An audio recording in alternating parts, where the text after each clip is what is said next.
Bonjour, bonjour à tous. Bon midi en ce vendredi ensoleillé.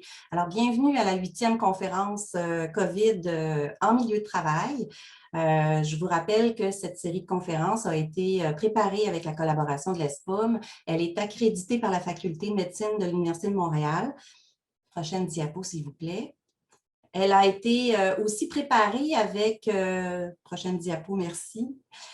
Donc, elle a été préparée avec tout un comité scientifique et opérationnel, organisationnel. Donc, je vous présenterai les membres tout à l'heure. Mais d'abord, allons-y avec les objectifs. L'objectif général des conférences.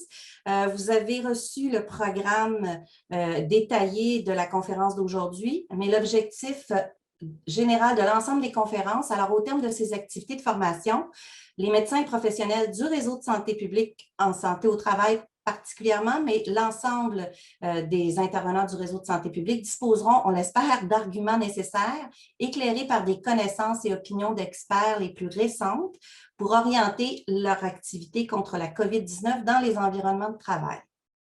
Prochaine diapo.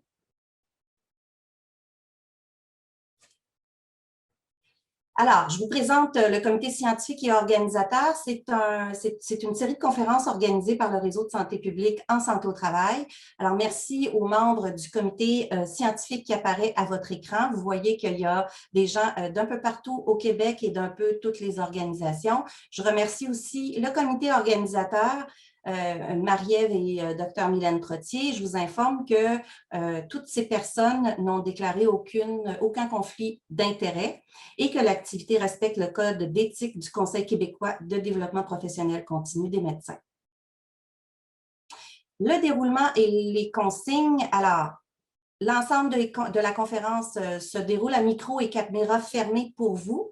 Vous aurez la possibilité de proposer des questions dans le chat à la fin. Vous pouvez le faire tout au long de la conférence, mais les réponses se feront à la fin de l'activité. On espère autour de 25 minutes.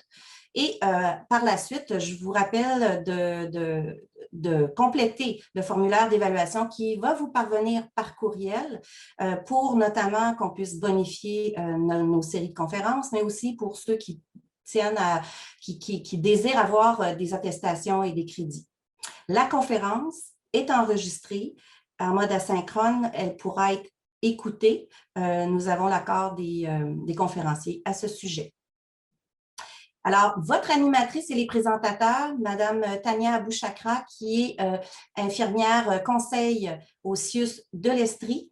Alors, c'est Tania qui vous animera tout au long de la rencontre, mais vous aurez des présentations de Dr Gaston Dessert, Madame Sarah Carazo et Marie-Ève Pelletier. Toutes ces personnes, encore une fois, n'ont déclaré aucun conflit d'intérêt. Alors, sans plus tarder, je passe la parole à Tania, Madame Abouchakra, et je vous souhaite une excellente conférence. Merci. Merci. Alors, bonjour à tous. C'est un privilège de participer à l'animation de ce webinaire. Dans la première partie, il y aura la présentation l'introduction et la présentation de l'enquête et par la suite, les facteurs de risque d'infection à la COVID chez les travailleurs de la santé québécois. Le tout pendant à peu près 30 à 35 minutes. Donc, je vais commencer par présenter les présentateurs. Dr Gaston Dessert est un médecin épidémiologiste à l'Institut national de santé publique du Québec. Il est le chef médical du groupe scientifique en immunisation à l'INSPQ. Il est membre actif du Comité sur l'immunisation du Québec, le CIC, et membre du groupe central Esprit, qui assure la surveillance de la sécurité des vaccins au Québec. En avril 2020, il a été mandaté par le directeur national de santé publique du Québec, Dr Horacio Arruda, pour mener une enquête épidémiologique sur les travailleurs de la santé touchés par la COVID-19. Une fois sa présentation, l'introduction, Dr Sarah Carazo, qui est médecin de famille en Espagne, détentrice d'une maîtrise en santé publique par l'Institut de médecine tropicale d'Anvers et d'un doctorat en épidémiologie par l'Université de Laval, va présenter les facteurs de risque. Alors, elle travaille pour le Centre de recherche du CHU de Québec, l'Université Laval, depuis 2018 avec un projet sur les hospitalisations liées à l'influenza et autres virus respiratoires. Et depuis avril 2021, elle est principalement impliquée dans l'enquête des travailleurs de la santé atteints de la COVID-19. Je vous cède la parole. Merci.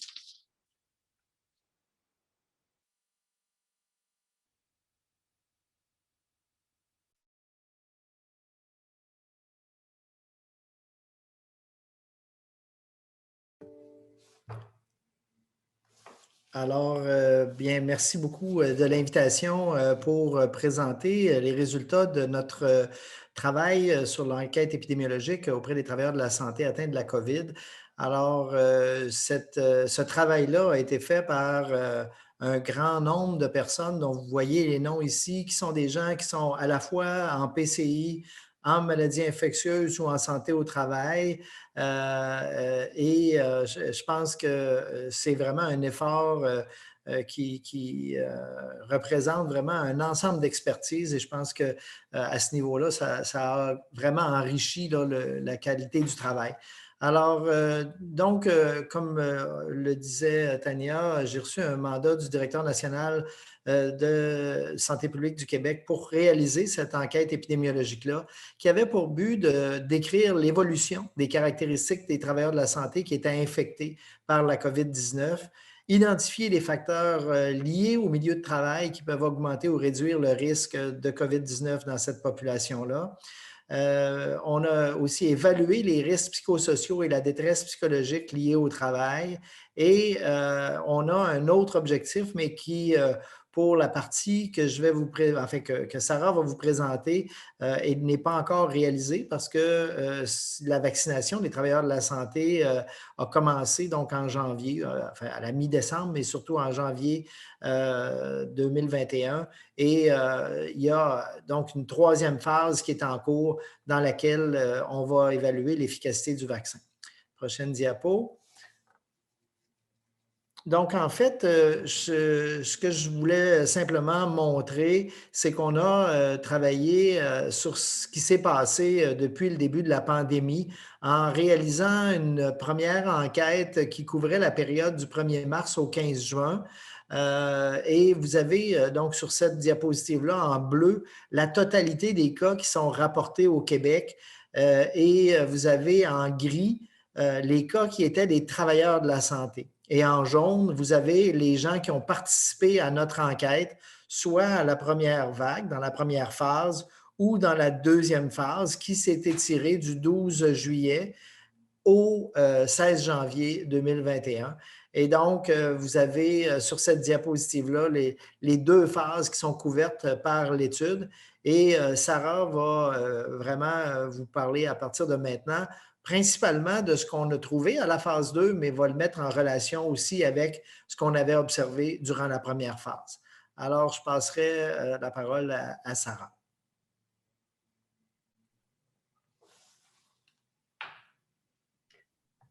Bonjour. Donc, moi, je vais parler principalement du facteur de risque de l'infection chez les travailleurs de la santé. Donc, comme Gaston le disait, donc, le premier objectif, c'est de décrire les caractéristiques, les différents types d'exposition et les moyens de protection des travailleurs de la santé qui ont été infectés par la COVID-19 et aussi leur évolution depuis le début de la pandémie. Donc, pour faire ça, on a notre série de cas. Ce sont tous les travailleurs de la santé participants qui ont été infectés entre le 12 juillet 2020 et le 16 janvier 2021. Notre deuxième objectif, c'était d'identifier les facteurs de risque d'infection à la COVID. Donc, pour faire ça, on a mené une étude 4 mois.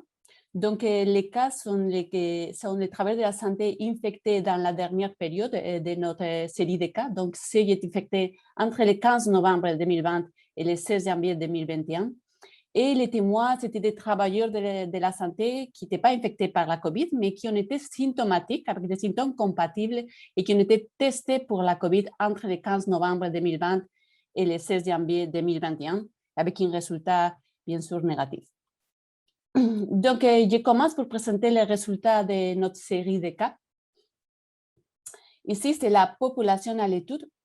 Il y a eu 22 526 travailleurs de la santé infectés dans cette période-là selon ce qui a été déclaré dans les fichiers TSP, donc dans toute la province de Québec. Parmi 12 523 ont été rejoints par téléphone. 2% ont été exclus, 17% ont refusé de participer et 28% ont accepté de participer, mais finalement n'ont pas rempli le questionnaire. Donc, à la fin, on a 6 506 participants, un taux de participation parmi ceux qui étaient rejoints de 53%. Et 92% parmi eux, donc 5 988, ont travaillé les 2 semaines avant les maladies. Et c'est dans cette sous-groupe-là où on va présenter ce qui sont les facteurs de risque plutôt au travail. On a aussi comparé ces participants avec tous les travailleurs de la santé infectés au Québec et on trouvait que c'était représentatif pour les variables pour lesquelles on avait l'information. Et finalement, on a comparé notre participants dans la deuxième phase avec les 5 074 participants de la première phase de l'enquête, qui étaient des travailleurs infectés entre le 1er mars et le 15 juin 2020. Donc, les résultats. Et dans la première question qu'on voulait répondre, c'était qui sont les travailleurs de la santé atteints de la COVID. Pendant la deuxième vague, je parle de la deuxième vague, mais c'est vraiment la deuxième phase de notre étude. Donc, ce sont des travailleurs avec une âge médiane de 41 ans, 78% sont des femmes, 20% étaient nés à l'étranger et 13% avaient une langue maternelle autre que le français ou l'anglais. Par rapport aux caractéristiques d'emploi, on a 27% qui sont des personnels infirmières, ça veut dire des infirmières ou infirmières auxiliaires, et 28% qui étaient préposés aux bénéficiaires ou aides de services. Pour le milieu de travail, on avait 35% qui travaillaient dans des hôpitaux, 25% dans des CHSLD, 11% dans RPA et 12% dans cliniques, CLSC et groupes médicaux familiaux. 21% avaient une expérience de moins de 1 an, mais ça c'était très différent selon l'installation, c'était 35% pour les CHSLD et 28% des travailleurs en RPA aussi avaient une moins d'1 an d'expérience. 3% travaillaient pour une agence de placement, mais aussi on avait une grande différence selon l'installation. C'était 7% en RPA, 4% en CHSLD et moins de 1% parmi ceux qui travaillaient dans des hôpitaux. Par rapport aux périodes 2 semaines avant le début de la maladie, 16% disaient avoir travaillé dans plusieurs installations et 13% avaient fait du temps supplémentaire obligatoire. Donc ici, on regarde un peu plus en détail ce qui est les caractéristiques d'emploi. On observe à gauche, c'est la première vague. Donc en bleu, on a les infirmières et infirmières auxiliaires. Et c'était 34% dans la première vague et c'est 27% maintenant dans les deuxièmes enquêtes. Par rapport aux préposés aux bénéficiaires, c'était 35% dans la première enquête et 28%, donc ça a diminué dans la deuxième enquête. On a 9% des administrations gestionnaires cadres qui étaient 6% dans la première enquête et les médecins 4% qui étaient 3% assez similaires. On voit que dans cette deuxième enquête et deuxième vague, on observe qu'il y a beaucoup plus d'autres emplois qui ont représenté. Quand on regardait par installation dans les hôpitaux, on a 43% d'infirmières et 11% de préposés aux bénéficiaires. Et par contre, dans la première vague, il y avait 48% d'infirmières et 20% de préposés aux bénéficiaires. Et dans les CHSLD, par contre, c'est les préposés aux bénéficiaires les plus fréquents, c'est 47%, presque la moitié des travailleurs, et 24% sont des infirmières ou infirmières auxiliaires. Cette proportion était similaire dans la première vague. La deuxième question importante, c'était quelle était la source probable d'infection. On nous a posé la question, c'est vous pensez que vous êtes infecté où? Donc, on observe ici, dans la première vague, 90% pensaient avoir été infectés au travail, 5% dans leur ménage. Maintenant, dans la deuxième enquête, c'était 69% qui pensaient avoir été infectés au travail et 14% au ménage. Si on observe, c'est tous ces différents ions. 27% pensent que c'était au travail et que c'était les patients concrets qu'ils avaient infectés. 9% pensaient que c'était des autres travailleurs de la santé atteints de la COVID qui les avaient transmis l'infection. Et 27% ne pouvaient pas dire si c'était des autres travailleurs ou des patients. Donc, on a fait l'exercice de regarder cette source probable d'infection par installation. Et ici, simplement pour vous montrer qu'il y a quand même une différence importante selon l'installation. que 75% dans les hôpitaux pensaient être infectés au travail, 85% pour les travailleurs de la santé des CHLD et 78% pour les RPA. Donc, on observe que, par contre, pour ceux qui travaillent dans des hautes installations, qui sont surtout des soins ambulatoires, c'est 56%. Donc, on observe ici qu'il y a quand même une variation importante entre les installations et que ceux qui ont avec un contact plus prolongé avec les patients pensent avoir été infectés au travail plus souvent. Donc, on les a demandé leur exposition par rapport au contact avec des patients dans le milieu de travail. Et ici, on parle seulement de ceux qui ont travaillé pendant les 2 semaines avant leur maladie. Donc, on observe en bleu tous ceux qui ont eu des contacts avec des patients suspectés ou confirmés de la COVID. Donc, c'était 84% dans la première vague et c'est 58% pour la deuxième. 23% entre eux, c'était une unité non exclusive COVID, 20% unité exclusive COVID, 1% en soins intensifs.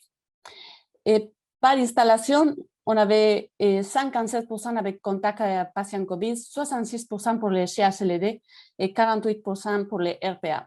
Encore une fois, ceux qui travaillent dans les autres installations avaient beaucoup moins de contacts avec des patients suspectés de la COVID, 33%. Une deuxième question sur les travailleurs de la santé qui étaient infectés par la COVID et qui travaillaient dans la même unité, c'était 48% des travailleurs de la santé qui rapportaient ce type d'exposition. Donc, on voulait savoir comment on évoluait les mesures de prévention et contrôle des infections. Donc, on commence par la formation en prévention et contrôle des infections. Globalement, 77% disent avoir eu une formation. C'est 78% dans les hôpitaux et 88% dans les CHLD, versus 56% dans la première vague. Ici, à gauche, dans la figure à gauche, on observe l'évolution depuis le mois de mars. Donc, en bleu, c'est ceux qui ont eu une formation. Mauve, c'est ceux qui ont seulement des recommandations écrites et en blanc, ceux qui n'ont pas eu de formation. Donc, on observe que dans les hôpitaux, on commençait à 47%, c'était 70% à la fin de la première vague et ça arrive à 75-80% dans les derniers mois. Par rapport au CHLD, ils ont commencé pire, 34% dans le mois de mars et 64% à la fin de la première enquête. Mais finalement, il était presque à 90% dans les derniers mois de l'enquête. La ligne jaune représente ceux qui rapportent avoir eu des exercices pratiques sur l'équipement de protection individuelle, comment les mettre, comment la lever. Et on observe aussi que ça a augmenté légèrement, mais surtout qu'il y a une différence importante entre les centres hospitaliers et les CHLD, donc dans cette dernière, ils ont beaucoup plus de formation. Donc, maintenant, on passe à l'utilisation de l'équipement de protection individuelle avec des patients suspectés ou confirmés par la COVID. Et 82% rapportent avoir utilisé les EPI complets selon les recommandations, ça veut dire selon les recommandations dans la période. Donc, une masse médicale ou masse en 95 et des protections oculaires, des blouses et des gants. Donc, on voit que c'est 82% dans cette deuxième enquête par rapport aux 61% dans la première enquête. Et quand on s'est posé la question sur enlever l'EPI, 84% rapportaient avoir retiré l'EPI selon les protocoles par rapport à 76% pendant la première vague. Ici, les deux figures sont encore l'évolution parmi les travailleurs des hôpitaux et des CHLD. Donc, à gauche, en orange, on observe tous ceux qui ont les EPI complètes, qui ont utilisé l'EPI complète, et jeunes, ceux qui ont utilisé l'EPI complète avec masse N95. Donc, on observe clairement une grande évolution pendant les mois de la première enquête et après, ça se stabilise les derniers 4 ou 5 mois.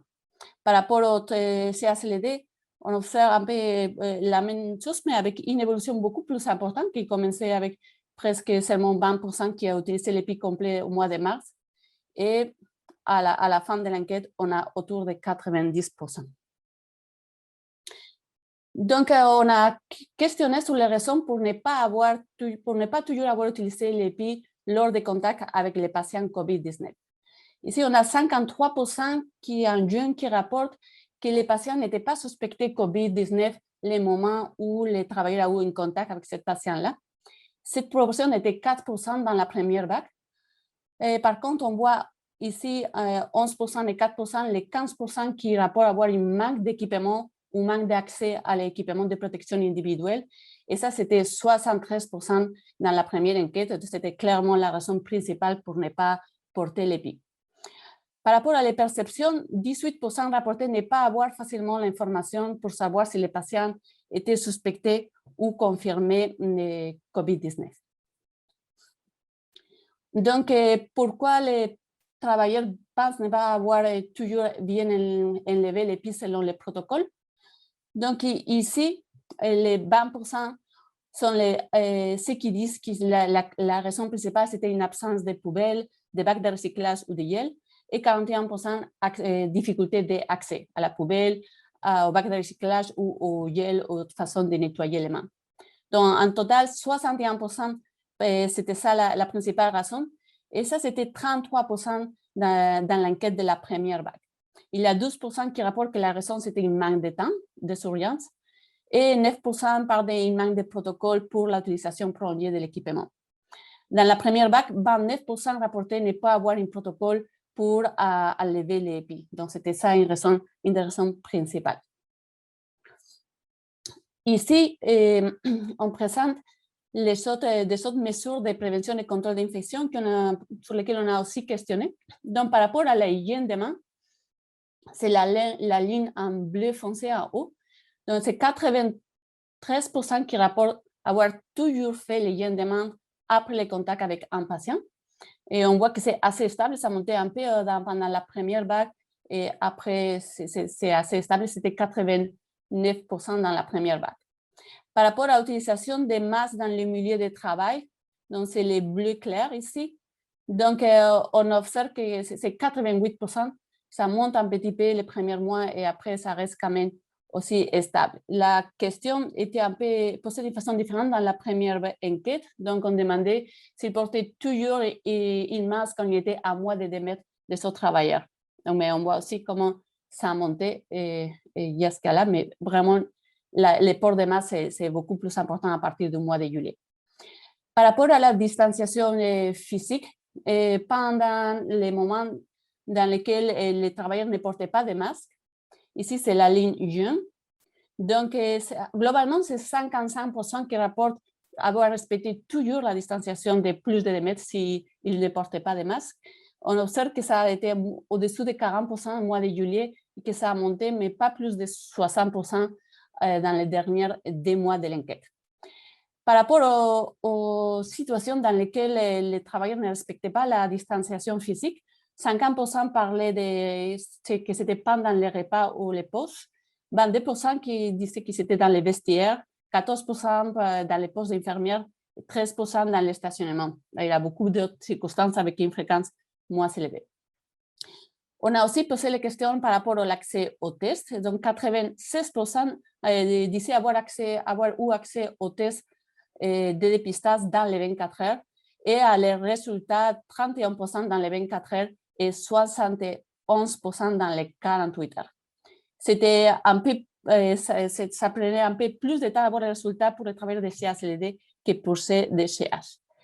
Par rapport à les perceptions générales, 23% pensaient que la disposition de l'espace et l'immobilier ne permettait pas la distanciation physique pendant les pauses. Et 42% pensaient que les ressources humaines étaient insuffisantes pour assurer les soins des malades et à la fois la sécurité des travailleurs de la santé.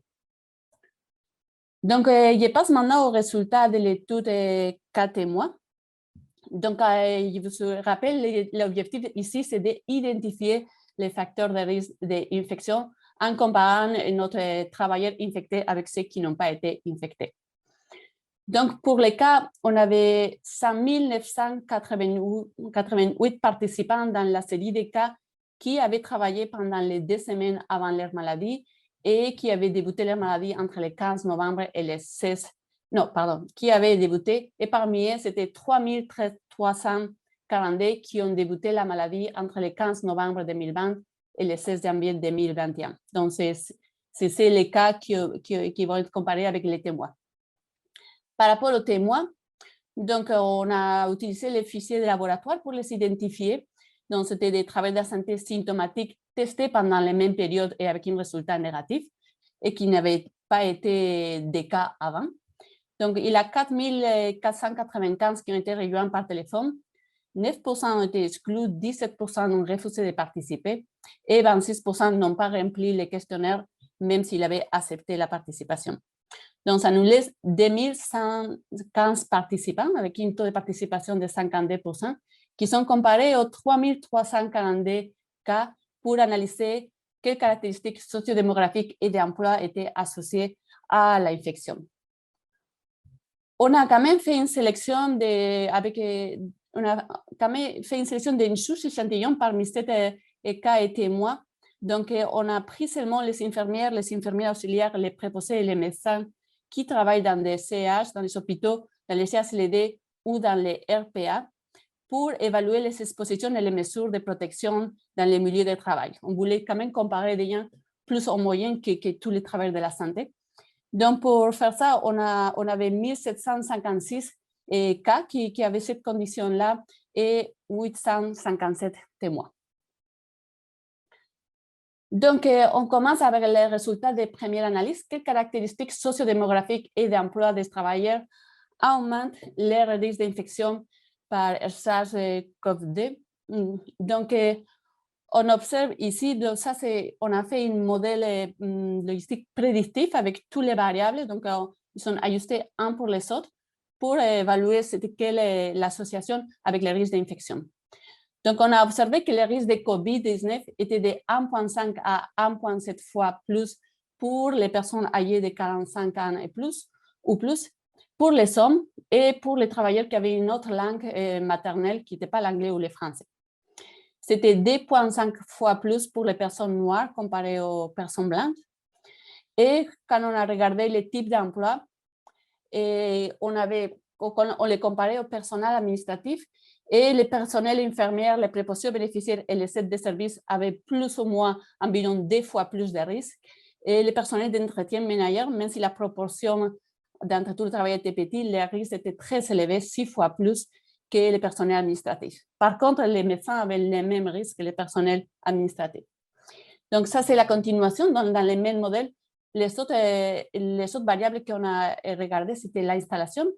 Et on a vu que les travailleurs de CHLD avaient 1,4 fois plus de risques que ceux qui travaillaient dans les hôpitaux. Et pour les RPA, c'était 2,5 fois plus. Pour le département, c'était le département de médecine qui avait un risque plus élevé, 2 fois plus que ceux qui travaillaient dans le département administratif, mais on n'a pas trouvé une augmentation de risque pour le département d'urgence, de soins intensifs ou pour les services ambulatoires. Par rapport aux autres caractéristiques d'emploi, on observe que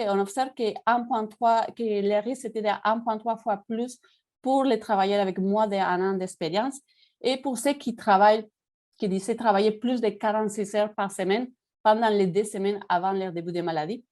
Mais on n'a pas trouvé une association avec l'horaire, avec le travail, l'effet d'avoir des temps supplémentaires obligatoires ou par rapport au travail pour des séances de placement.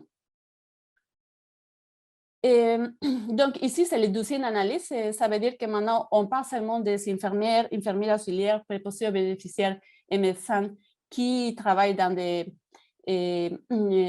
hôpitaux de CHLD ou RPA. Et donc, on voulait connaître leur exposition. En dehors du travail, donc, on a 6% des cas qui rapportent avoir eu d'exposition à une personne infectée par la COVID dans les menaces et 3% des témoins. Par rapport à des comportements de risque, donc les contacts sans masque à moins de 2 mètres hors du travail et hors du menace, donc ici c'est simplement un comportement de risque, on observe que c'était 23% des cas, mais c'était plus fréquent, 32% parmi les témoins. Par rapport aux expositions dans les milieux de travail, il y avait 71% des cas qui avaient eu des contacts avec des patients suspectés ou confirmés d'avoir la COVID-19 et 52% des témoins. La différence était plus importante pour ceux qui travaillaient dans des unités exclusives COVID, 30% des cas par rapport à 15% des témoins. Par rapport au fait d'avoir des travailleurs de la santé COVID-19 dans la même unité, c'était 61% des cas qui rapportaient cette exposition par rapport à 44% des témoins. Finalement, pour les IMIA, donc ça veut dire les interventions médicales générales d'aérosols avec des patients COVID-19, il y avait plus de témoins qui rapportaient avoir participé, 13% par rapport aux 6% des cas.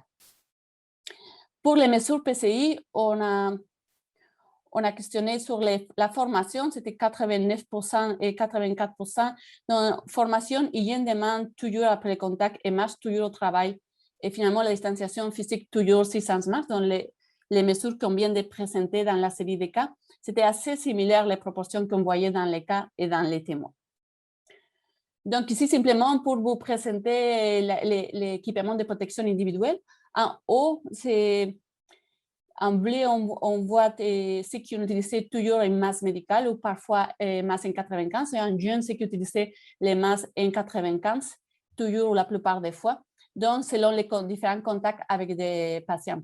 Donc, on voit pour les patients COVID, il y avait une proportion très élevée qui utilisait toujours un masque médical ou masque N95. Pour les contacts lors des IMGA, on voit une proportion un peu plus élevée de personnes, des témoins qui utilisaient les masques N95. Par rapport à l'épi utilisé, donc orange, c'était l'épi complet et avec un gène qu'on était aussi avec masque N95. Donc, on observe que c'est assez similaire pour le contact avec des patients COVID et pour le contact avec des patients COVID lors des IMIA, on observe la même chose qu'on voit dans les graphiques en haut, dont les témoins utilisent plus souvent les masques N95. Donc, ça, c'est la partie descriptive. Donc, on passe maintenant à notre analyse. Donc, ce qui est on a fait ici encore une régression. On a fait encore ici une analyse prédictive et dans laquelle on a mis toutes les variables dont on vient de parler, mais qu'on a ajusté aussi pour le sexe, l'âge, l'ethnicité, la langue maternelle, la région socio-sanitaire, le type d'emploi, l'installation et l'unité. Donc ici, on constate qu'on n'a pas observé un effet protecteur pour aucune des mesures des PCI. Donc, on voit ici entre tous sont non significatifs, entre 0,6 et 1,4. Par rapport aux expositions, on a observé par contre une augmentation importante du risque de la COVID selon l'exposition, donc c'était 3,6 fois plus pour ceux qui étaient exposés à une personne COVID dans les ménages par rapport à ne pas être exposés, 2,7 fois plus pour ceux qui étaient exposés aux patients COVID-19 et 1,9 fois plus pour ceux qui avaient des autres travailleurs de la santé infectés dans leur unité. Et donc, ça, on a voulu examiner aussi, c'était quelle est la proportion de cas qui seraient attribuables à chaque exposition. Donc, on a le rapport de code ici, c'est vraiment l'augmentation de risque qu'on vient de mentionner. Mais pour avoir une exposition pour avoir une COVID-19 qui est attribuable à une exposition dans les menaces, il faut quand même être exposé.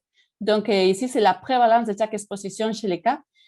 Donc, quand on utilise ça, on constate que la fraction attribuable, ça veut dire le nombre de cas qui probablement sont attribuables à chaque exposition, c'était de 100% pour ceux qui ont été exposés à un cas dans les menaces.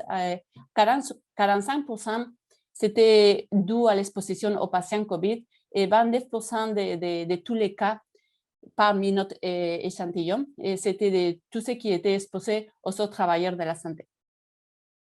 Donc, cette fraction attribuable, donc on l'a regardé aussi stratifiée par CH et ACLD. On observe quand même une légère différence avec les travailleurs des hôpitaux qui avaient une fraction attribuable, donc avait plus de cas qui seraient dus à une exposition dans les ménages, jusqu'à 8%.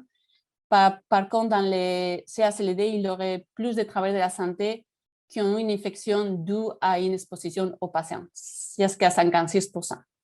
Donc, en résumé, le risque de COVID-19 est plus fortement associé à l'exposition dans les menaces. On a vu 3,6 fois plus, mais la plupart des cas seront attribuables à l'exposition aux patients COVID-19, d'où qu'il y a beaucoup plus de travailleurs qui sont exposés à ce type à ce type de cas COVID-19. Donc, je passe à la discussion. La première chose sur les forces et limites de notre étude, c'est sûr qu'une des forces plus importantes, c'est la représentativité du travail de la santé de toute la province de Québec. On a un grand nombre de participants, il y a un grand nombre d'établissements de soins, de corps d'emploi, ainsi que la documentation de beaucoup de facteurs liés au risque et à la prévention de l'infection. On a plusieurs limites aussi. La première plus importante, c'est que les mesures sont auto-rapportées. Donc là, on a un biais de décidabilité possible, mais aussi une surestimation de la auto-performance de l'application des mesures. Ça, on l'a vu surtout quand on comparait avec les Saoudis sur l'hygiène des mains, qui ne donnaient pas des chiffres tellement élevés par rapport à ce que nos participants rapportaient.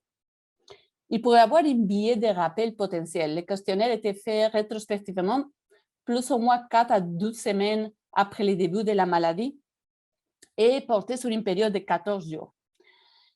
On a aussi un problème par rapport au manque d'informations sur des conditions environnementales et des contextes organisationnels des milieux de travail qui probablement jouent beaucoup aussi par rapport au risque d'infection de la COVID. Par rapport à l'évaluation des facteurs de risque, on a vu que la plupart des mesures PCI sont rapportées comme correctement suivies par plus de 90% des participants, tant les cas comme les témoins. Donc, ça difficulte beaucoup la possibilité d'évaluer les effets. Donc, fait ayant, qu'est-ce qu'on a vu? Donc, les travailleurs de la santé infectés sont des infirmières, principalement les infirmières auxiliaires qui travaillent dans ces hôpitaux et les préposés aux bénéficiaires qui travaillent en CHLD. Leurs sources probables d'infection, 69% c'est le milieu de travail, moins que dans les premières vagues, mais c'est plus élevé pour ceux qui travaillent à proximité des patients et avec un contact plus prolongé dans les hôpitaux, les CHLD et les RPA. Il y a 58% qui ont des contacts avec des patients COVID et 48% qui ont des contacts avec travailleurs de la santé infectés. Comment les mesures ont évolué, les mesures de protection et contrôle des infections ont-elles évolué?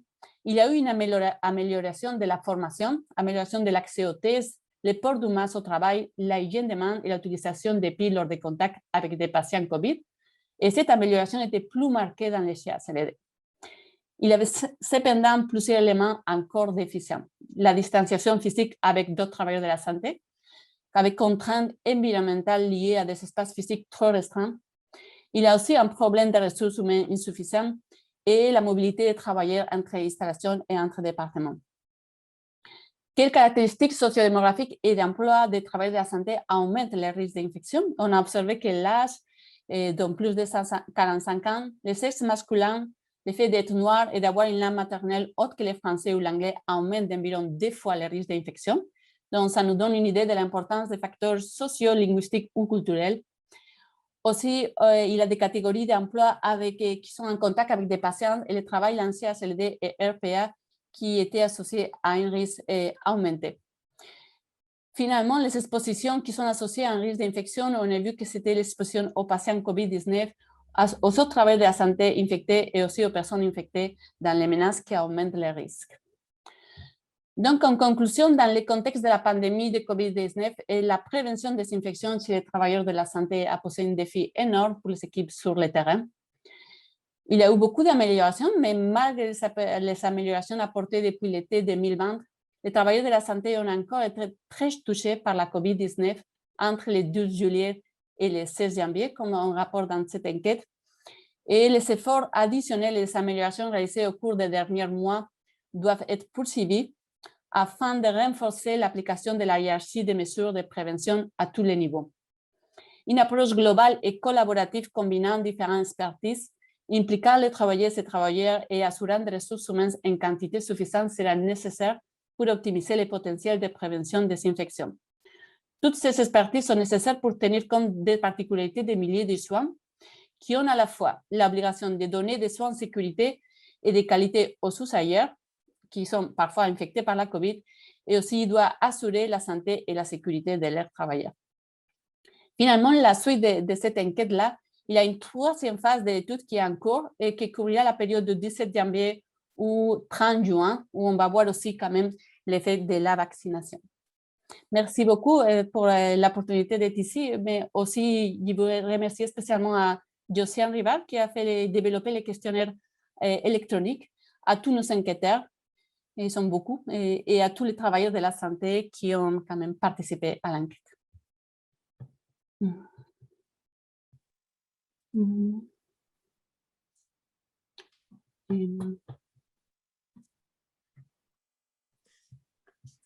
Merci beaucoup. Merci, Dr. Dessert. Merci, Dr. Carazo.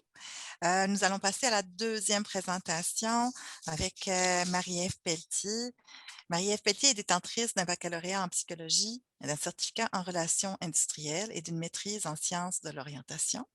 Elle a également réalisé un diplôme de deuxième cycle en gestion et prévention de la santé au travail, de même qu'un doctorat portant sur les enjeux éthiques et la santé mentale des cadres intermédiaires. Parfait. Donc, bien, merci beaucoup d'être présent en ce vendredi d'une longue fin de semaine de 3 jours. On ne savait pas trop combien se déplacerait malgré le long congé et le beau temps. Donc, ce que je vais vous présenter aujourd'hui, c'est les résultats d'une étude qu'on a menée sur la détresse psychologique des travailleurs de la santé atteints de la COVID-19 au Québec durant la deuxième vague pandémique. Donc, c'est un peu une étude qui est basée là, sur une partie de l'échantillon de l'étude qui vous a été présentée par Gaston et Sarah.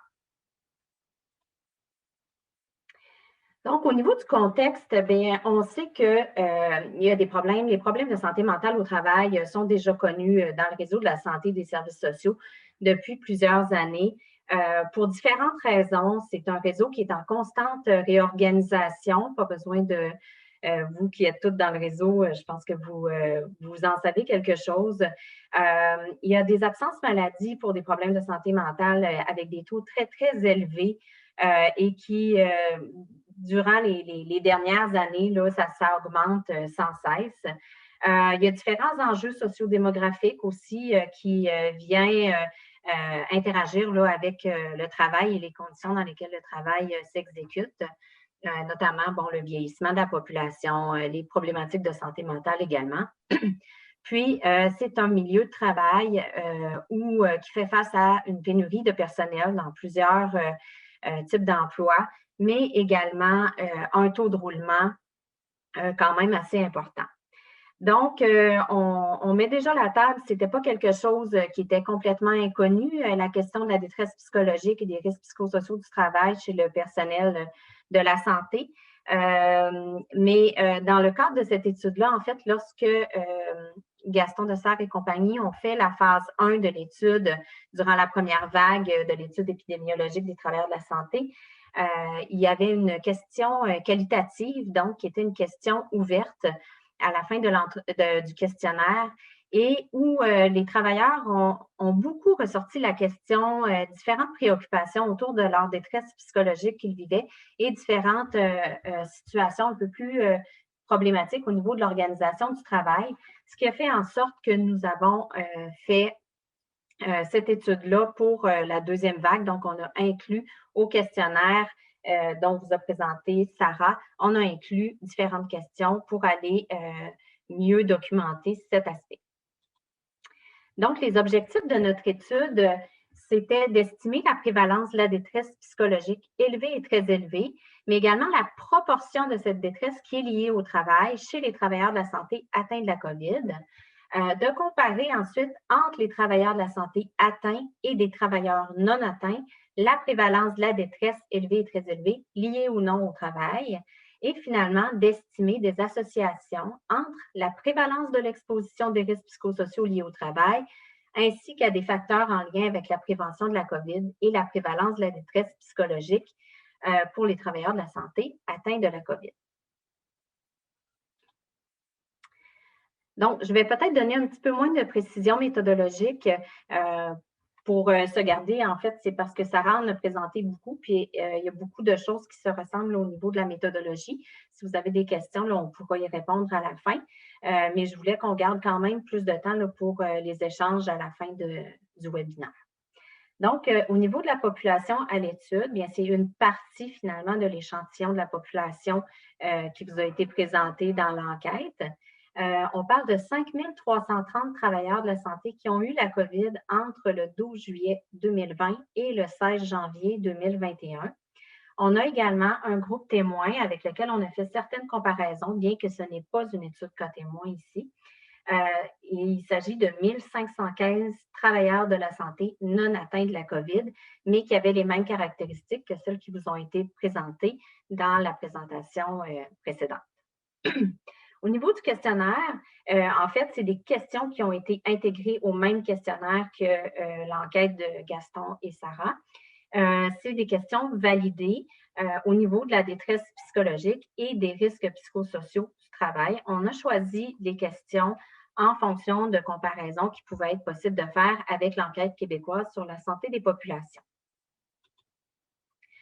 Donc, peut-être rapidement, pour qu'on se mette tous en contexte, au niveau de la détresse psychologique, on a utilisé le questionnaire de Kessler, le K6, donc qui est un questionnaire qui est très utilisé là, internationalement, qui est un questionnaire aussi utilisé dans l'enquête québécoise sur la santé des populations et qui nous permet de faire des comparaisons au niveau national et international. Donc, dans ce questionnaire, on pose 6 questions. Donc, c'est des questions, c'est au cours du dernier mois. Donc, au moment où ils vont répondre le questionnaire, si c'est en décembre, donc c'est au cours du dernier mois. À quel point, à quelle fréquence vous êtes-vous senti nerveux, désespéré, bon à rien, si déprimé que plus rien ne peut vous faire sourire, que tout est un effort ou agité ou ne tenant pas en place. Les gens vont répondre selon une échelle de 0 à 4 et ça va donner un score. Donc, si on a un score de 7 et plus, on est en détresse psychologique élevée. Si on a un score de 13 et plus, voyons, pardon, on est en détresse psychologique très élevée. Au niveau de la définition des risques psychosociaux du travail, on s'appuie sur la définition de l'INSPQ 2016. Donc, ce sont des facteurs qui sont liés à l'organisation du travail, aux pratiques de gestion, aux conditions d'emploi et aux relations sociales dans le travail et qui augmentent la probabilité d'engendrer des effets néfastes sur la santé physique et psychologique des personnes qui sont exposées. Dans le questionnaire, on a regardé 5 indicateurs qui étaient utilisés également dans le QSP 2014-2015, mais aussi dans le QSP 2020-2021. On a volontairement choisi les mêmes questions pour pouvoir faire des comparaisons. Donc, on a les exigences psychologiques élevées, on a l'autorité décisionnelle faible ou modérée, on a la faible reconnaissance au travail, le soutien des collègues faibles ou modérés et le soutien du supérieur faible ou modéré. On a également une question sur la conciliation travail-vie personnelle qui sera la même question qui va être utilisée dans l'enquête EQSP 2020-2021. Et on a ajouté 2 questions sur le conflit de valeurs, donc des questions qui ne sont pas utilisées dans le QSP au Québec, par contre, qui sont tirées de l'enquête d'ARES en France, là, qui est une enquête populationnelle. Donc, on a une question sur le fait d'avoir ou non les moyens de faire un travail de qualité et une question sur le travail qui heurte la conscience professionnelle. Donc, pourquoi on a choisi ces questions-là? C'est suite à différentes enquêtes plus qualitatives, des recherches qualitatives qui montraient vraiment certains côtés ou certains enjeux là, avec ces 2 notions de conflit de valeurs. Donc, on trouvait pertinent de venir les documenter davantage dans cette recherche. Donc, nos principaux résultats. Si on regarde l'ampleur de la détresse psychologique chez les travailleurs de la santé qui ont eu la COVID, on a 48,1% qui ont une détresse psychologique élevée ou très élevée. Chez les femmes, on parle de 50,9% et chez les hommes, 38,2%.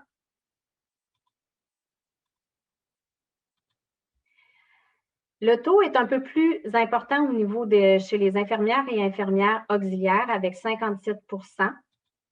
Chez les cadres et le personnel administratif, on a 48,2%.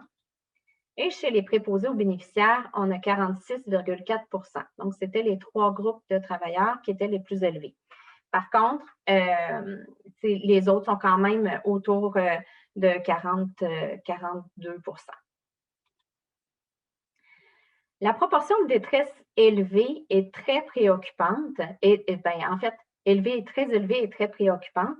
Si on regarde au niveau de la détresse psychologique élevée, on a quand même 35,6 %. Ici, la détresse psychologique, c'est un indicateur précoce de éventuellement faire développer un trouble de santé mentale plus sévère. Lorsqu'on est dans le élevé, on a un risque accru de trouble mental. Par contre, on a 12,5 % de notre échantillon qui ont une détresse très élevée. Mais ici, il y a des études qui montrent qu'en fait, lorsqu'on est dans un taux très élevé, on a une probabilité beaucoup plus élevée déjà d'avoir un trouble mental et de répondre à certains critères d'un trouble mental du DSM-4 ou du DSM-5. On s'est également intéressé à savoir est-ce que ces travailleurs-là associent leur détresse à leur travail ou à leur vie personnelle ou aux deux. Ce qu'on a comme résultat, en fait, c'est que 80 % de ces travailleurs qui ont la COVID associent leur détresse psychologique à leur travail. Et donc, la prévalence de la détresse psychologique liée au travail est environ 4 fois plus importante que celle qui est non liée au travail. Si on regarde ici plus précisément, je vous mets la figure là, plus détaillée. On voit la distribution du niveau de détresse psychologique chez les travailleurs de la santé atteints de COVID selon son lien avec le travail. Donc, si on voit la bande en bleu foncé, bleu royal, si on veut, c'est la détresse psychologique très élevée qui est liée au travail. En bleu pâle, on a la détresse psychologique élevée liée au travail. En gris foncé, c'est très élevé, non lié au travail. Et en gris pâle, c'est élevé, non lié au travail. Donc, on voit vraiment visuellement à quel point la détresse, les travailleurs associent leur détresse à leur travail. On voit donc la distinction sur cette figure par milieu. Donc, on a les centres hospitaliers et les CHSLD pour qui la détresse là, est quand même un petit peu plus élevée. Au niveau des professions, donc je vous en ai parlé tout à l'heure, on a vraiment les infirmières là, qui sont plus élevées. Et chez les médecins, donc le groupe qu'on a questionné, que la détresse psychologique était la moindre. Par contre, si on regarde la proportion liée au travail, elle est sensiblement la même dans tous les groupes. Si on regarde aussi, on a la comparaison avec les travailleurs de la santé qui n'ont pas eu la COVID, donc chez notre groupe témoin. Ici, le taux de détresse donc, est plus élevé que chez nos travailleurs de la santé qui ont eu la COVID. On est à 55,9 % versus 48,1 %. Par contre, le lié au travail est dans la même proportion chez les travailleurs de la santé qui n'ont pas eu la COVID versus chez ceux qui ont eu la COVID. Enfin, si on compare avec l'EQSP, donc l'enquête québécoise sur la santé des populations, ici, la comparaison, elle est avec l'ensemble des travailleurs du Québec. Donc, chez les femmes, on était à 31,8 % de détresse psychologique, élevée ou très élevée, alors qu'on est à 50,9 % dans cette enquête. Et au total, on est à 27,6 alors qu'on est à 48,1. Donc, on voit clairement que si on compare avec le QSP 14-15 chez l'ensemble des travailleurs, nos travailleurs de la santé sont plus élevés. On a fait aussi la comparaison avec les travailleurs de la santé avec le QSP chez le secteur santé et assistance sociale, qui est notre meilleur comparatif, bien qu'il ne soit pas parfait, mais avec le réseau de la santé et on était très similaire avec l'ensemble des travailleurs. Donc, il y a vraiment une situation qui s'est détériorée là, en 2020-2021. Donc, comme je vous l'ai dit tout à l'heure, la détresse est encore plus importante chez ceux qui n'ont pas eu la COVID-19. Donc, si on regarde ici, au niveau du bleu, c'est lié au travail. Et au niveau du rouge, c'est le non lié au travail. Donc, on voit que les travailleurs de la santé COVID de notre échantillon ont quand même une détresse très élevée, mais elle est moins élevée que chez les travailleurs de la santé qui n'ont pas eu la COVID de notre échantillon. On a regardé, en fait, si cette détresse-là pouvait être associée à certains facteurs PCI, là, donc dans les autres questions qui avaient été posées dans le questionnaire. Et ce que ça nous révèle, c'est que finalement, la détresse n'est pas associée à d'autres facteurs. Donc, n'est pas associée au risque perçu d'acquérir la COVID en milieu de travail, la persistance des symptômes, la disponibilité des EPI, la formation non plus. Donc, vous l'avez ici, l'ensemble. Il y avait quand même, je vais juste revenir, pardon. Donc, il y avait quand même la question des ressources humaines insuffisantes et je crois le risque perçu qui, avant qu'on contrôle pour les RPS, qui avait une certaine association avec la détresse, mais une fois qu'on a contrôlé pour les autres risques psychosociaux du travail, l'association n'était plus significative. Donc, si on regarde de plus près la question des risques psychosociaux et de la détresse psychologique, si on regarde dans un premier temps l'exposition des travailleurs de la santé qui ont eu la COVID aux différents risques psychosociaux du travail. Donc, ici, on a la comparaison en bleu avec le QSP 2014-2015 chez l'ensemble des travailleurs québécois. En rouge, on a la comparaison avec les travailleurs de la santé et secteur santé et assistance sociale de l'EQSP 14-15. Et en vert, nos travailleurs de la santé COVID plus en 2020-2021. Donc, si on regarde au niveau des exigences psychologiques élevées, on est sensiblement, on est plus élevé que l'ensemble des travailleurs, mais on est sensiblement même un petit peu en dessous de ce que c'était pour le secteur santé et assistance sociale. Si on regarde l'autorité décisionnelle faible ou modérée, là, on voit clairement que, dans le fond, les gens avaient beaucoup moins d'autorité décisionnelle lors de la pandémie, en fait, ce qui peut quand même s'expliquer là, au niveau de la gestion de la pandémie là, dans les centres de santé qui donnaient probablement beaucoup moins d'autonomie aux travailleurs. Au niveau de la reconnaissance, donc la faible reconnaissance est également plus importante chez les travailleurs de la santé COVID. Le soutien des collègues, faible ou modéré, on voit que c'est même un petit peu, donc le faible soutien est même un peu moins important là, au niveau des travailleurs de la santé COVID. Même chose pour le supérieur, donc ça, c'est des facteurs qui ont plus ou moins évolué. Puis ensuite, on a la difficulté de conciliation travail-vie personnelle, qui, on n'a pas de comparaison là, pour le QSP, mais on voit que c'est environ 28 là, qui ont une difficulté de concilier. On a près de 75 de notre échantillon qui jugent qu'ils n'ont pas toujours les moyens de faire un travail de qualité. Et en fait, on a environ 52 de travailleurs qui avaient l'impression de faire un travail qui heurtait leur conscience professionnelle, parfois à l'occasion ou tout le temps. Le risque de détresse psychologique est lié au travail, est associé donc de façon proportionnelle au nombre de risques psychosociaux auxquels ils sont exposés dans le cadre de leur travail. Donc, les travailleurs qui sont exposés à 4 ou 5 risques psychosociaux du travail, donc par exemple une faible reconnaissance, des exigences psychologiques élevées, un faible soutien des collègues, un faible soutien du supérieur, vont avoir 4 fois plus de risque de vivre une détresse psychologique élevée liée au travail et environ 15 à 21 fois plus de risque de vivre une détresse psychologique très élevée liée au travail, comparativement aux travailleurs qui ne sont pas exposés à aucun RPS lié au travail. Les risques psychosociaux associés à la détresse liée au travail, donc, il y en a seulement 2 qui n'ont pas montré d'association. Donc, l'autorité décisionnelle faible ou modérée n'a pas été associée à la détresse dans notre échantillon, de même que le soutien des collègues faible ou modéré. Par contre, pour tous les autres, on avait des associations avec la détresse psychologique liée au travail.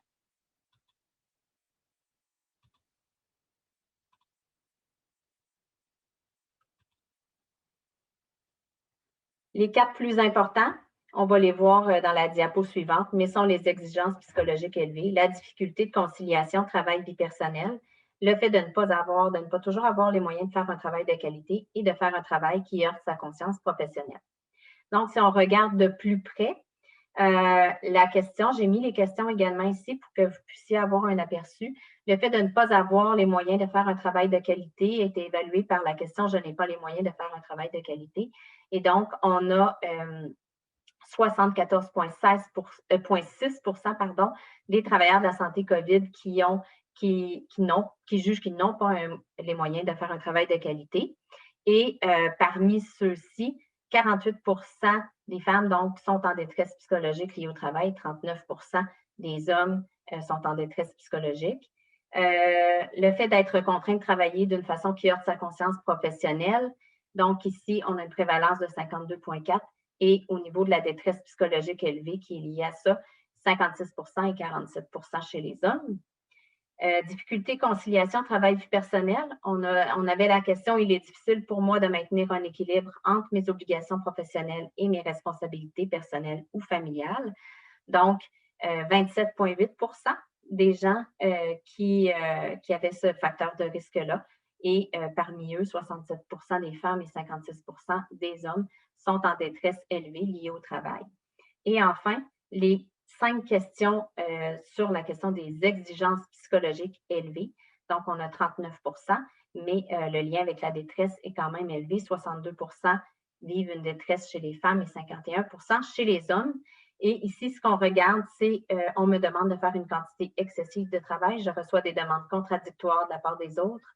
Mon travail exige d'aller très vite. Je n'ai pas suffisamment de temps pour faire mon travail. Et mon travail exige de travailler très fort, que ce soit des exigences mentales ou physiques. Et comme je vous disais, ça, c'est vraiment les questions des questionnaires là, qui sont validés et utilisés normalement. Donc, qu'est-ce que ça nous dit? Bien, nous, ça nous indique vraiment la question de la charge de travail qui est au centre de ces problématiques. Le fait de ne pas avoir les moyens de faire un travail de qualité, le fait souvent de devoir faire un travail qui heurte sa conscience professionnelle, bien que ça peut être lié à d'autres choses, c'est quand même grandement lié à la question de la charge de travail. Les exigences psychologiques, ce sont des questions qui portent sur la charge de travail également. Et la même chose pour la conciliation travail-vie personnelle. Donc, c'est une des cibles qui nous apparaît vraiment centrale et importante. On a fait, on pourra en parler plus, je ne vais pas prendre trop de temps là-dessus, mais on a fait quand même des analyses pour savoir entre les exigences psychologiques et si on rajoutait de la reconnaissance, par exemple. Donc, si quelqu'un a de la reconnaissance, mais a également des exigences psychologiques fortes, donc oui, ça vient diminuer un petit peu au niveau de la détresse, mais pas suffisamment pour complètement éliminer la détresse. Donc, les exigences psychologiques, ça demeure quand même un lien très fort avec la détresse psychologique, même si on vient émettre des facteurs de protection finalement. Donc, il y a vraiment des mesures préventives qui sont nécessaires et urgentes à mettre en place dans les milieux de soins. D'ailleurs, pourquoi? Bien, pour réduire les atteintes à la santé mentale des travailleurs de la santé, mais aussi pour venir aider à réduire les autres dommages collatéraux tels que bon, le taux de roulement, l'abandon de la profession qu'on voit là, dans plusieurs titres d'emploi, notamment chez les infirmières, et aussi pour venir aider à réduire les taux d'absentéisme maladie. Donc, qu'est-ce qu'on peut faire? Bien, au niveau des différentes recherches que l'on voit, des différentes recherches dans le domaine aussi, d'abord, bien, à court terme, ces taux de détresse psychologique élevés et très élevés nous préoccupent grandement là, comme équipe de recherche. Et c'est sûr qu'à court terme, on a probablement des personnes qui sont actuellement, qui répondent à des critères de troubles mentaux là, de façon assez importante. Donc, c'est de soutenir les personnes en détresse par des mesures de soutien individuel, par une augmentation aussi ou des activités pour favoriser le soutien des collègues du supérieur, mais aussi pour donner de la reconnaissance. Par contre, à moyen terme, il faut, à un moment donné, être capable d'agir sur les causes les plus probables, donc notamment la charge de travail, d'être capable de faire des actions très, très concrètes pour améliorer cette question-là, si on veut améliorer les choses et améliorer la santé mentale du personnel soignant. C'est important d'impliquer l'ensemble des parties prenantes. Les travailleurs doivent faire partie de la réflexion et de la recherche de solutions. Et enfin, à long terme, dans les recommandations, c'est de miser sur une culture de prévention en santé au travail. Donc, ce qu'on appelle aussi beaucoup le climat de sécurité psychosociale. Donc, d'avoir des messages très, très clairs et des actions concrètes de la haute direction, mais aussi de l'ensemble de l'organisation pour prioriser la santé psychologique au travail et voir qu'enfin, d'avoir des employés qui ont une bonne santé psychologique au travail vont donner des meilleurs services à la clientèle. Donc, une approche collaborative est vraiment essentielle.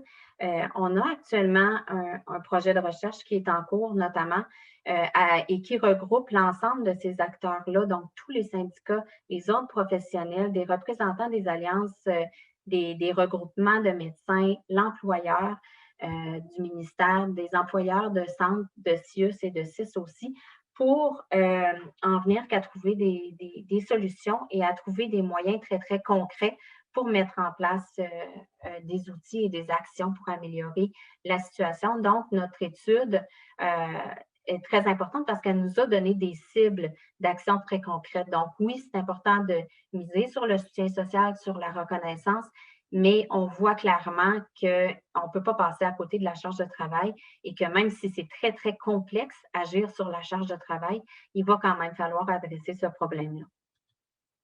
Donc, en conclusion, bien, la détresse psychologique élevée et très élevée des travailleurs de la santé en général, donc que ce soit les travailleurs COVID ou non COVID, nous semble très préoccupante.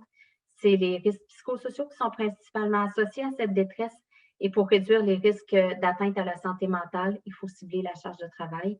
C'est un enjeu qui est complexe à évaluer et à modifier, mais les actions préventives doivent se faire en partenariat, donc surtout pas, encore une fois, des actions qui partent d'en haut et qui sont très prescriptives et qui vont descendre sans que les acteurs des terrains puissent avoir leur mot à dire et donner leurs idées et participer à la mise en place des solutions. C'est terminé.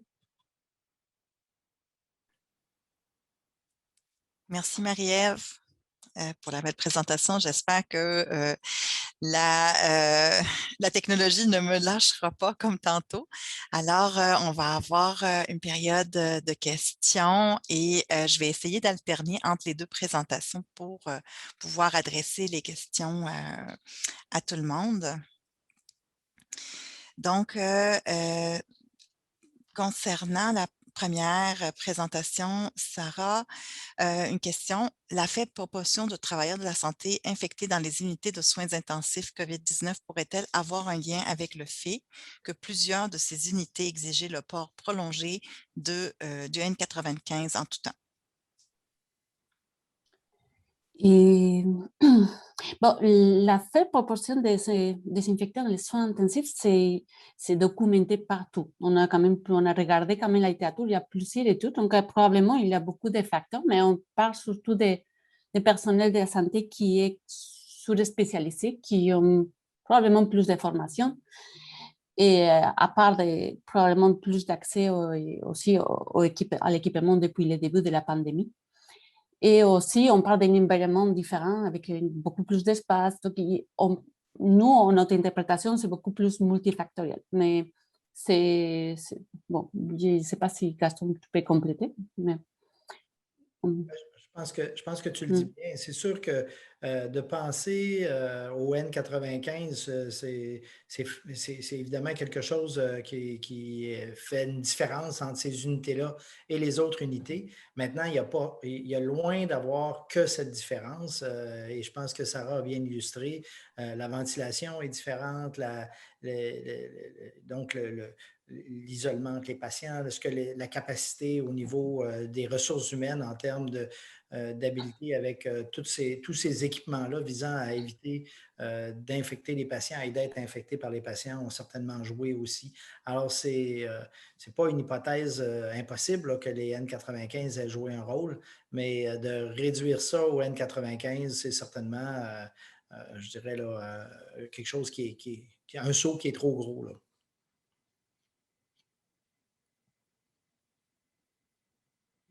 Merci. Je vais rapidement poser quand même une autre question pour Sarah. Est-ce qu'on a idée des activités de formation ou d'information faites auprès des employés de l'entretien ménager? Et on se pose aussi la question pourquoi 6 fois plus élevé chez l'entretien ménager? Non, la question qu'on posait, c'était très générale. On demandait si les personnes avaient eu n'importe quel type de formation. Donc, c'était possible pour tout le monde. Donc, on ne sait pas spécifiquement ce qu'est la formation qu'ils ont ou non. Donc, la réponse était, donc, on ne le sait pas. Par rapport aux hypothèses, on était quand même assez surpris, nous aussi, de ce résultat-là. On a regardé un peu dans la littérature. Ce qu'on a trouvé, c'est des audits qui sont faits par rapport aux mesures PCI, donc des observateurs externes qui arrivent et qui regardent comment ça se passe. Et là, il avait au moins des rapports qui parlaient que c'était les moments, c'était par rapport aux ménages par rapport à enlever les poubelles, des choses comme ça, où plus d'erreurs se trouvaient. Donc, on pensait que probablement là, il y a une explication. Mais c'est sûr que nous, quand on observe, dans les modèles après, dans lesquels on ajuste aussi pour l'exposition et pour la formation et tout ça, parce qu'on met tout en compte.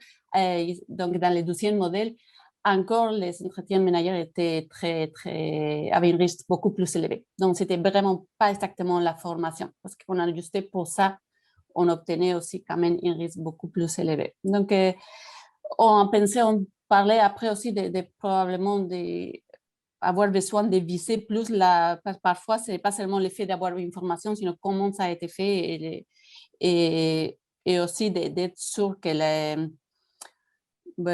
un suivi, qu'il a donc, plusieurs choses, peut-être que c'est moins structuré que des autres cas d'emploi où tu as plus comme les groupes d'infirmières. Ça, c'est plusieurs hypothèses, mais on ne connaît pas la raison. Merci. Prochaine question, c'est pour Marie-Ève. Pourrons-nous penser que les écarts observés seraient moins grands si nous disposions de données de l'EQSP plus récentes?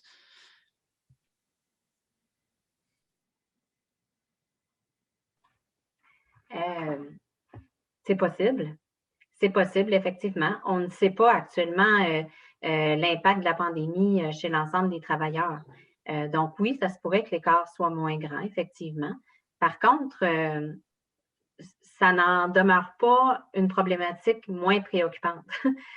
ça reste l'écart que l'on voit, les taux que l'on voit, ils sont très préoccupants. Donc, quand bien même que l'écart serait moins important, par exemple, avec le QSP ou l'ensemble des autres secteurs de travail, je pense que c'est une problématique qu'on doit adresser dans le milieu de la santé, mais peut-être dans d'autres milieux de travail, effectivement. Donc, c'est une possibilité, mais on ne peut pas le dire. Par contre, on va avoir des données qui vont sortir éventuellement là, parce qu'il y a l'enquête QSP là, qui est en cours pour 2020-2021. Et puis, je rajouterais à ce que Marie-Ève vient de dire, encore une fois, si on prend la détresse psychologique globale, c'est une chose, mais là, vraiment, la détresse psychologique rapportée par les travailleurs, la section qui est liée à leur travail, et c'était demandé, est-ce que c'est en lien avec votre travail? C'est là où on avait la grande majorité de la détresse psychologique qui était rapportée. Donc, évidemment, ça va probablement varier d'un type de travail à l'autre. Si on est enseignant, il est bien possible que la pandémie a été extrêmement importante. Si on est avec quelqu'un qui a évidemment un travail qui a dû faire en télétravail, mais sans perdre de salaire ou quoi que ce soit, probablement que la pandémie a créé moins de problèmes. Et je pense que, mais c'est clair que la pandémie a créé de la détresse là, dans la population, mais est-ce que c'est une détresse attribuable au travail? Et c'est ça, dans le fond, que l'enquête actuelle montre. Merci. Une question. Sarah, croyez-vous que le faible taux, Sarah ou Gaston, croyez-vous que le faible taux de participation a amené à des surestimations de certains indicateurs, exemple, mesures de prévention?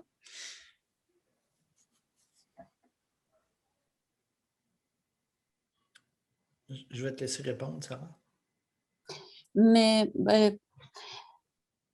nous, on ne pense pas qu'il y a eu moins de...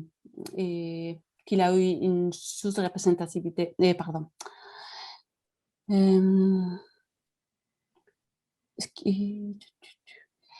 Et donc, l'important, c'est que même avec les faibles taux de participation, bon, c'est 53%, ce n'est pas assez faible en tout cas. Surtout, les refus, c'était 17% qui on pense qu'ils pourraient être quand même assez différents, peut-être, les gens qui refusaient. Donc, ça, c'est encore plus faible. Donc, après ça, nous, ce qu'on a fait, c'est essayer de comparer ceux qui ont participé avec ceux qui n'ont pas participé. C'est sûr qu'on ne peut pas le dire par rapport aux mesures aux mesures de prévention, parce que là, on n'avait pas les questions les réponses pour les non-participants, mais on trouvait quand même qu'on était quand même assez représentatif. Donc, non, on ne pense pas que ça soit une raison. Et je pense qu'un des éléments importants, c'est que le questionnaire était très long. Hein? On avisait les gens là, que ça prendrait entre 30 et 45 minutes pour remplir ça. Donc, les gens qui nous disaient oui, on va le faire, il y en a donc quand même un bon pourcentage qui, à la fin, ne l'ont pas complété. Mais c'est certain que si moi, je dis oui, je vais faire un questionnaire, mais que je sais que ça va me prendre 30-45 minutes, là, ça peut arriver qu'à un moment donné, je me dis, ouf, j'ai juste pas le temps de le faire. Là. Bon, est-ce que ça, c'est biaisé? Puis évidemment, les gens ne savaient pas exactement quel type de questions il allait avoir. Et donc, à cet égard-là, je ne penserais pas qu'on ait des problèmes qui sont liés je dirais, aux caractéristiques des participants par rapport aux non-participants.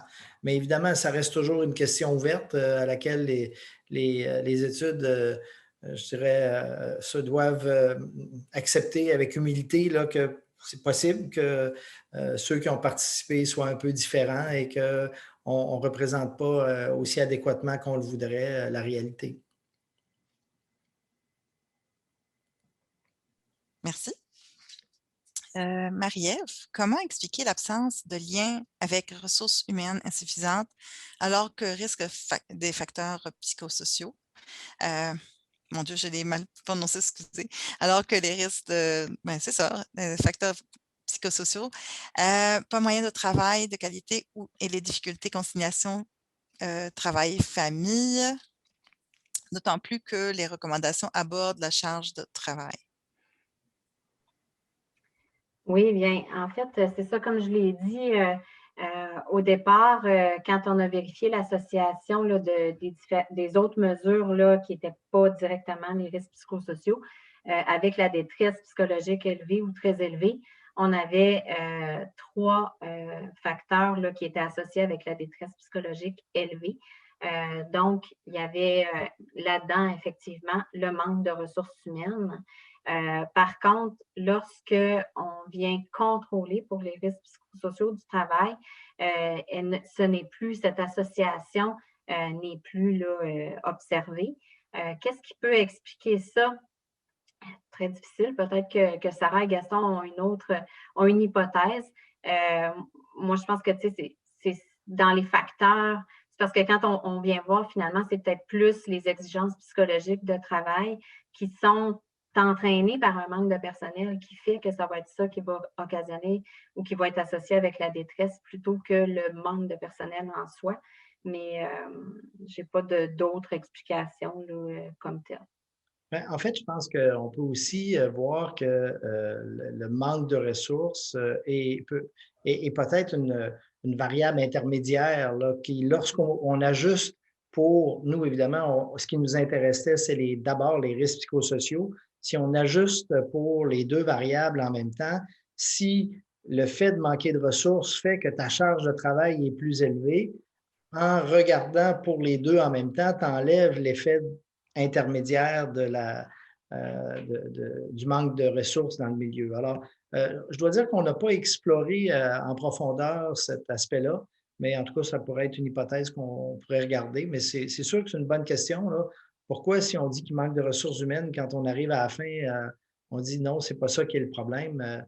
Je pense que il faut clairement, je dirais là, peut-être gratter ça un petit peu plus. Là. Effectivement, il faut l'adresser. Avez-vous comparé, la question est pour la partie de Sarah. Avez-vous comparé les diverses mesures de prévention entre les centres hospitaliers versus les CHSLD, RPA ou par rapport à la profession ou racialisés versus autres? On a fait beaucoup d'analyses quand même pour essayer de comprendre mieux, surtout bon, avec notre résultat, qu'on n'a pas observé vraiment l'impact des mesures de prévention. Donc, surtout, on a fait une analyse stratifiée. Donc, on regardait seulement ceux qui travaillaient dans les hôpitaux, seulement ceux qui travaillaient dans les CHSLD. Pour les RPA, on n'avait pas assez de monde. Et là, on a observé plus ou moins la même chose. On savait un peu, il y avait quelques différences. Par exemple, comme j'ai rapporté à la fin, pour les CHSLD, l'exposition aux patients, c'était un facteur de risque plus important, augmentait beaucoup plus le risque que dans les CH. Mais par rapport aux mesures de prévention, ça ne changeait pas les résultats. On a aussi regardé seulement les infirmières de CH. On a essayé de voir si les professions ou les installations pouvaient nous donner plus de pistes, mais les résultats n'ont pas changé beaucoup. Donc, oui, on a essayé de faire quand même plusieurs analyses un peu plus en profondeur. Merci, Sarah. Marie-Ève, un petit challenge. N'est-ce pas réducteur comme interprétation de ne faire le lien entre être obligé de faire un travail qui heurte la conscience professionnelle et la seule charge de travail? N'y a-t-il pas d'autres explications possibles pour cette question? Exemple, absence de soins adéquats, accès aux soins intensifs versus CHSLD, le refus de donner accès aux proches, choix fait sur l'accès aux soins avancés selon l'âge ou la condition générale du patient. Tout à fait. Puis je l'ai dit dans ma présentation. En fait, j'ai dit ce sont des facteurs qui sont liés en partie au travail. Puis j'ai donné justement cet exemple-là parce qu'effectivement, le fait de faire un travail qui heurte sa conscience professionnelle va souvent être lié en partie avec la charge de travail, mais peut être lié évidemment à bien d'autres choses dont on n'a pas dans un questionnaire comme ça les détails effectivement. Donc, si on voulait aller beaucoup plus loin sur les causes, c'est un peu pour ça aussi, quand on dit qu'il faut y aller dans la recherche de solutions, de travailler avec l'ensemble des parties prenantes, mais c'est aussi pour ça. C'est de voir, bien, si on veut adresser cette question-là, oui, on sait, on voit par d'autres indicateurs que la charge de travail est problématique, qu'elle est liée à la détresse, mais en fait, ce qu'on veut aussi voir, c'est mais comment, quoi au juste? Et ça, un questionnaire ou une enquête quantitative comme ça ne nous donnera pas ces explications-là. Et si, plutôt que de dire on va aller avec des grands programmes, des grands changements, on va trouver, nous, la solution, bien, au contraire, on va impliquer tout le monde et on va aller voir, OK, bien, qu'est-ce qui heurte votre conscience professionnelle? Qu'est-ce qui fait en sorte que? Et c'est comme ça qu'on va trouver des solutions qui font du sens sur le terrain. Merci. Sarah, qu'est-ce qui pourrait expliquer le fait que la proportion des travailleurs positifs ayant pratiqué des IMGA avec les patients COVID est moins élevée par rapport aux témoins? Ça, c'est aussi une grande question que nous nous sommes posée aussi. Et nous, après avoir fait beaucoup d'explorations, après avoir regardé la littérature, on a trouvé des choses et toutes qui avaient des résultats similaires. On avait des résultats, au moins que le fait de participer au IMDA n'augmentait pas les risques, et même ceux qui disaient qu'ils étaient protecteurs, qui trouvaient ça dans leur étude. Donc, nous, on pense que c'est un peu dans le même sens que le fait de travailler dans des soins intensifs, le même sens qu'on a des personnes qui font ce type de procédure. Donc, il faut tenir compte qu'on avait une liste, qu'on avait la liste comme des IMDA, qui est la liste de base au début de la pandémie. Donc, on n'a pas ajouté, par exemple, le fait d'avoir des oxygènes à haut débit, ou tout ce qui peut se faire dans plus de départements. Mais il faut tenir compte que la plupart des IMDA, ça se fait à l'urgence, aux soins intensifs. Donc, nous, on considère que c'est vraiment cet effet qu'on parlait des unités un peu sous-spécialisées ou des travailleurs de la santé un peu sous-spécialisés qui se voient là. Mais on n'a pas une explication, au moins on n'a pas trouvé l'explication dans nos données. C'est vraiment des hypothèses par rapport à ce qu'on a regardé. C'est ça, parce qu'en fait, les IMGA les plus fréquentes, c'était les réanimations cardio-respiratoires, les intubations et les bronchoscopies, si je ne me trompe pas. Alors, c'est certain que ça, c'est pas les IMGA, je dirais, qui peuvent affecter un peu tout le monde, là. C'est des choses qui, évidemment, se font dans des environnements particuliers, là, où, comme disait Sarah, on va avoir du personnel bon, évidemment, la réanimation cardio-respiratoire peut être faite par n'importe qui dans le système de santé, mais, mais ça reste évidemment une trouvaille qui nous a un peu déboussolés, là, de se dire, oh, pourquoi plus de témoins? Mais bon.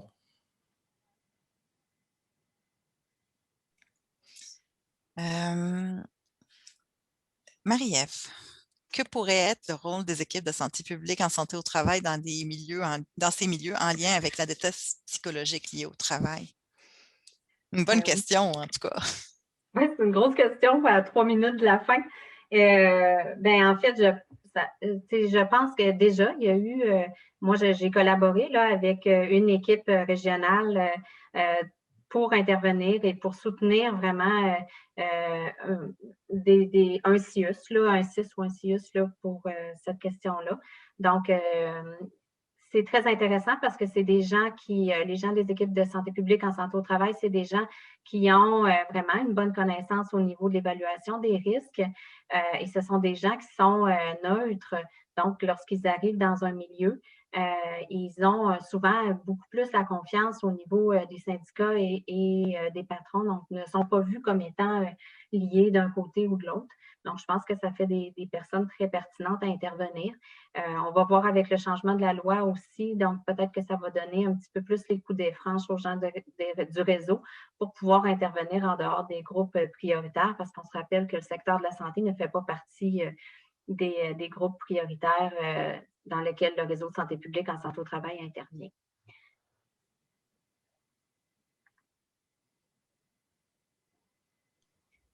Merci Marie-Ève, merci Gaston, merci Sarah. Marie-Pascale, je te laisse la parole. Merci beaucoup. Alors, 13h28, mon Dieu, on est pile poil. Merci à nos présentateurs tristes d'avoir fait d'excellentes présentations très claires et merci pour vos réponses à l'ensemble des questions. On est presque passé au travers les questions, c'est bien. Merci aussi, Tania, pour ton animation très, très, très appréciée. Alors, on espère pouvoir vous revoir tous lors de notre prochain webinaire. Je n'ai pas la date exacte, mais n'hésitez pas à vous joindre à nous pour le prochain webinaire. Il y en aura un autre en juin. Je pense que le sujet, c'est la vaccination. Je ne suis pas certaine, Marie-Ève pourra confirmer. Non, ce n'est pas vaccination. Je me mêle. Alors, donc, n'oubliez pas de compléter votre formulaire d'évaluation. Je vous rappelle les objectifs de la conférence d'aujourd'hui. Alors, c'était d'identifier les caractéristiques, les différents types d'exposition et les moyens de protection des travailleurs de la santé qui ont été infectés depuis le début de la pandémie COVID-19, énumérer les facteurs de risque d'infection à la COVID des travailleurs de la santé et examiner les liens entre la détresse psychologique des travailleurs de la santé atteints de la COVID-19 et les risques psychosociaux du travail. Je vous remercie encore une fois et je vous souhaite un excellent vendredi après-midi. Merci beaucoup.